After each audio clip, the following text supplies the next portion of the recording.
Bonjour à tous et bienvenue. Aujourd'hui, nouvel épisode de recherche et test stratégie. Dans cet épisode, je vais vous présenter une stratégie qui est basée sur une combinaison de chandeliers japonais avec un certain pourcentage de retracement qui est nécessaire pour valider une condition d'entrée et un filtre de tendance qui est basé sur deux moyennes mobiles exponentielles qui va permettre de sélectionner uniquement des positions à l'achat ou à la vente dans un but d'augmenter le taux de réussite lors de la répétition de prise de risque pour obtenir au final un rendement, en tout cas c'est le but recherché, ou un meilleur rendement selon la stratégie d'utilisation, selon l'actif, selon la temporalité. Bien évidemment, je l'ai codé sous forme d'expert advisor pour backtester, optimiser selon l'actif et la temporalité. Il existe énormément de variantes possibles de ce type de stratégie, qui est tout à fait intéressante et probablement avec des rendements. J'ai utilisé une stratégie pendant de nombreuses années qui ressemblait un peu à celle-ci. Je l'ai simplifiée, vraiment simplifiée, pour pouvoir vous partager des réflexions et des points de recherche qui pourra peut certainement vous intéresser pour ceux qui sont intéressés par ce type d'approche. Alors, on est sur l'actif EURUSD en temporalité H1 sur la plateforme MetaTrader 5 et on est sur une représentation en chandelier japonais avec deux moyennes mobiles exponentielles, la 20 période représentée en verte et la 50 période représentée en bleu. Ce qui va permettre la superposition des moyennes mobiles, la rapide et la lente. Quand la rapide est au-dessus de la lente, on va avoir potentiellement, si les conditions sont bonnes, que des positions à l'achat. Et si la rapide qui est verte passe sous la bleue, on va potentiellement rechercher que des positions à la baisse si les conditions et les règles du trading sont bonnes. Ce qui va permettre, comme je le disais auparavant, d'avoir un taux de réussite, en tout cas d'augmenter le taux de probabilité de réussite qui va permettre d'obtenir, en tout cas dans le but, un certain rendement lors de la répétition de prise de risque. Alors, au niveau de la stratégie, qu'en est-elle? La stratégie a été simplifiée, très simplifiée, pour vous partager quelque chose d'un peu plus cohérent au niveau de la compréhension. Alors, elle se base sur une succession de chandeliers japonais qui ont clôturé le corps des chandeliers de façon positive pour l'achat. C'est-à-dire qu'on a un et deux chandeliers successifs qui vont clôturer dans le même sens, d'accord? Et ça doit précéder d'un chandelier qui est clôturé de façon inverse, c'est-à-dire là, négatif. Donc on a un chandelier qui a clôturé de façon négative à la baisse, et par la suite on a deux chandeliers qui vont clôturer à la hausse.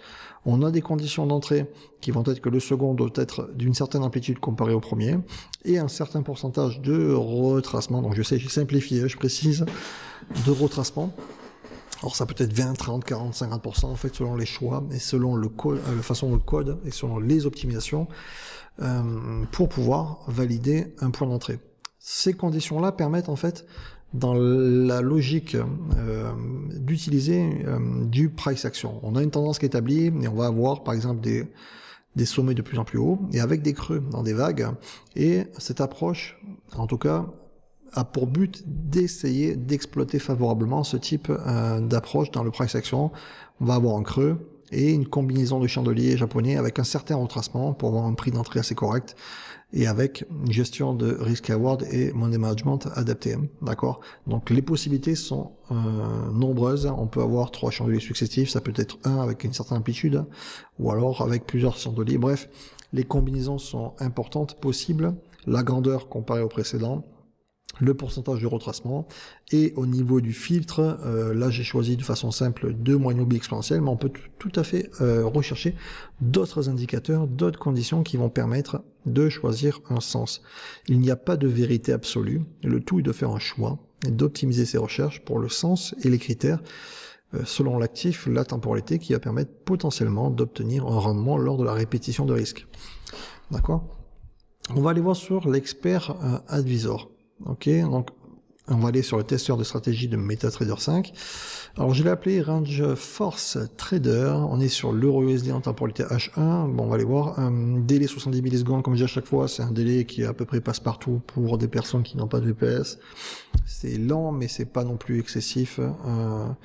La modélisation, c'est chaque tick basé sur tick réel, qui est une modélisation la plus proche de la réalité, à condition d'avoir un courtier qui vous donne accès, et selon l'historique de recherche, quelque chose de le plus précis dans la simulation.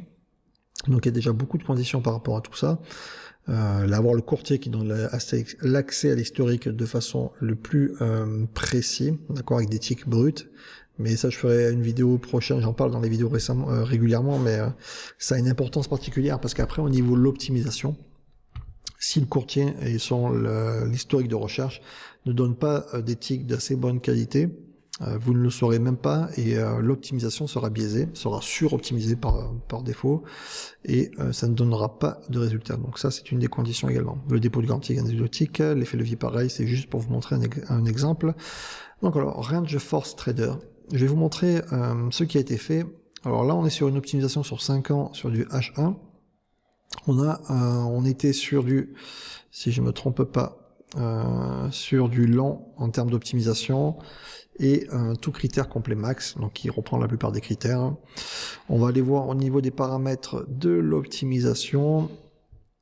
Le magic number qui permet de suivre les ordres qui a été placé par cet expert si on implique plusieurs sur le même actif, d'accord. Le risk management qui est au niveau du choix en lot ou en pourcentage fixe par rapport à la proportion, un filtre horaire, ça c'est le standard le plus basique qu'on peut retrouver sur des experts, mais c'est une importance particulière. Le choix du risk reward en points au niveau du take profit et stop loss, d'accord, en valeur, ou alors multiple, ce que j'aime bien, multiple de l'ATR à activer ou pas. Par rapport à l'indicateur ATR qu'on peut choisir la valeur ici. Alors le multiple ATR a cette particularité d'adapter au niveau de la volatilité du moment, d'accord. Donc combiné après avec un pourcentage de risque, ça apporte quelque chose d'une certaine stabilité par rapport à certaines optimisations, certains actifs, certaines temporalités. Ça apporte quelque chose de vraiment intéressant. Ça apporte des défauts, mais ça apporte des choses intéressantes. Après, tout dépend de la perception et de l'utilisation que l'on souhaite faire avec ce type d'approche. Le filtre qui est ici, on l'active ou pas, donc il y a ce choix d'activer, avec la rapide et la lente. Et une possibilité d'inverser le signal. Ça, c'est un petit plus, parce que c'est dans le code, j'ai rajouté ça, mais... Bref, ça c'est quelque chose, un point d'entrée pour ce type de stratégie. Comme je l'ai dit auparavant, il y a énormément de possibilités de stratégies possibles avec ce type d'approche, les combinaisons de chandeliers choisis, le pourcentage de retracement et au niveau du filtre, et tout ça optimisé. Et après, il y a la partie stratégie d'optimisation et d'utilisation, d'accord. Plus après aussi la qualité d'historique du courtier qui vous fournit, qui doit être fiable et testé et validé. Donc ça fournit énormément de conditions, qui fait que si vous êtes intéressé par tout ça et que vous ne trouvez pas d'informations fiables de personnes qui tradent réellement, ben, ça va être compliqué pour être aiguillé de la bonne façon, en tout cas dans vos travaux de recherche. Alors, j'en étais où? On était là. Donc je vais vous montrer, on est sur une vidéo assez longue aujourd'hui, mais on est sur Range Force Trader que j'ai nommé, et j'ai fait une recherche d'optimisation sur 5 ans, EURUSD H1. Ok, qui est sur une bonne qualité historique, en tout cas les premières années, sur l'actif qui a été fait là ici, sur le courtier qui donne à ce moment-là, et je vais exécuter ça sur de janvier 2020 à janvier 2025. Non, il n'a pas été mis sur la bonne, parce que j'avais fait quelque chose avant. On va aller janvier 2025 à janvier 2020, donc c'est une grande échelle de temps pour du H1 déjà. On va voir ce qu'il en est sur cet historique de temps. On a quelque chose qui est intéressant au niveau de la courbe, au niveau DTP et stop loss, on a une certaine cohérence. On n'a pas un risque qui va être 5, 6 ou 10 pour 1, d'accord. On a quelque chose de cohérent en termes de risk-reward qui est plus proche de ce que des personnes sont capables d'accepter. On a un taux de réussite qui va rechercher dans les zones 70%, d'accord. On a 224 trades, qui est pas beaucoup sur 5 ans, mais qui offre quand même quelque chose, un critère de point d'entrée intéressant. Et les paramètres sont tout à fait louables. Et la durée d'exposition, par contre, qu'on peut voir qui est colossale, 1258 heures pour la plus grande. Mais ça, il faut voir si c'est sur une période, sur un objectif, sur un trade qui a été pris il y a longtemps ou pas, qui peut être dû des fois à une qualité historique un peu bancale, il faut voir. Alors, en tout cas, là, c'est marqué 100%, mais il faudrait voir sur les 5 ans. Normalement, c'est plutôt cohérent. On va voir qu'il en est sur les 3 prochains mois, même on va dire 3 prochains mois, par rapport à cette optimisation. Voir si je suis déjà sur quelque chose de cohérent. Je suis pas en suroptimisation par rapport à ces travaux de recherche qui ont été trouvés par cette optimisation. On va voir. Ok. on peut voir là maintenant que sur 3 mois, bon, ben, on n'a pas vraiment fait quelque chose de trop intéressant en termes de performance. On va rajouter un petit peu, voir la cohérence sur plusieurs mois, un mois de plus.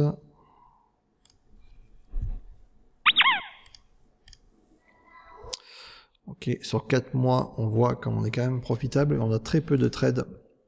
Donc là, par contre, on est sur les 4 derniers mois et qu'on est pratiquement sûr d'avoir un historique de tick qui est de brut, c'est-à-dire le plus proche de la réalité, et quand du coup la projection a une certaine valeur intéressante au niveau de tout ça. 11 trades sur 4 mois et une durée d'exposition de 737 heures, ce qui fait pas mal quand même. On va aller voir sur les résultats. Donc j'en ai fait vraiment beaucoup. Là, je vous montre sur celui-là de machine qui permet de vous partager les vidéos. Mars 2020 à mars 2025, on voit un taux de réussite qui est un peu moins élevé. Le profit est anecdotique au départ quand on fait des recherches. On va aller voir un petit peu ce qu'il en est.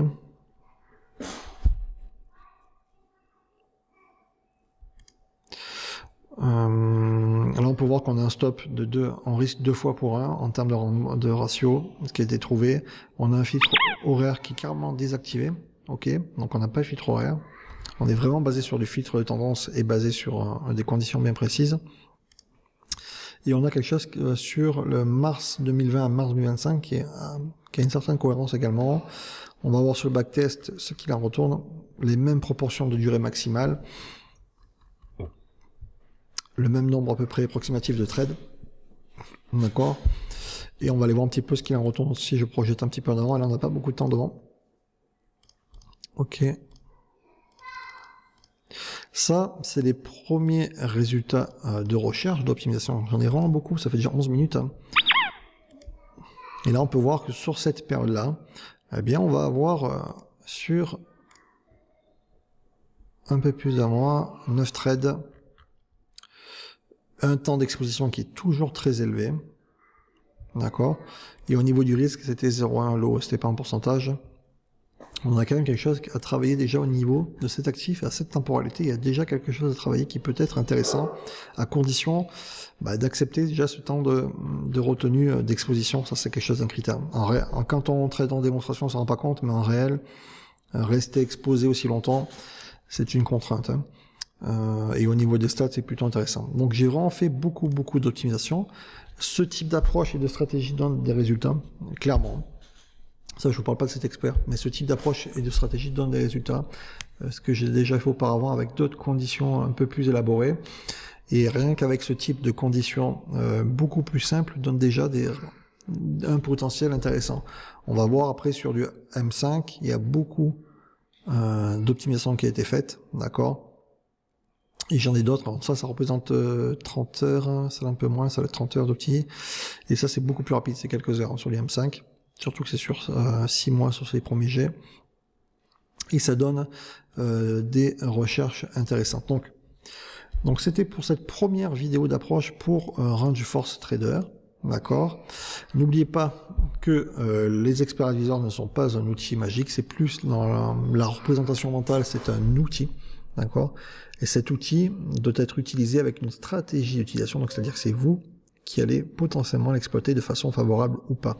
Donc c'est pour ça que les critères de paramètres sont intéressants et obligatoires, je pense que c'est plus le mot, d'avoir des ajustements possibles pour pouvoir l'adapter par rapport à votre propre personnalité, aversion au risque, par rapport au temps d'exposition souhaité, à l'actif et temporalité, et ajuster à l'actif et à la temporalité souhaitée. Donc la stratégie d'utilisation va vous permettre ou pas d'exploiter favorablement un actif et de façon favorable en répétant des risques. Également, il y a cette histoire de courtier qui va rentrer en compte. Vous pouvez avoir une stratégie d'utilisation et ne jamais trouver de points intéressants, tout simplement parce que vous n'avez pas cette information, en tout cas, au niveau des ticks, l'importance des ticks, des alternatives qu'il y a pour pouvoir travailler des optimisations de façon correcte. Je vous dis à bientôt, c'est fini pour cette vidéo et je vous dis à bientôt. Allez, ciao, likez, partagez et commentez, je suis très intéressé d'échanger avec vous.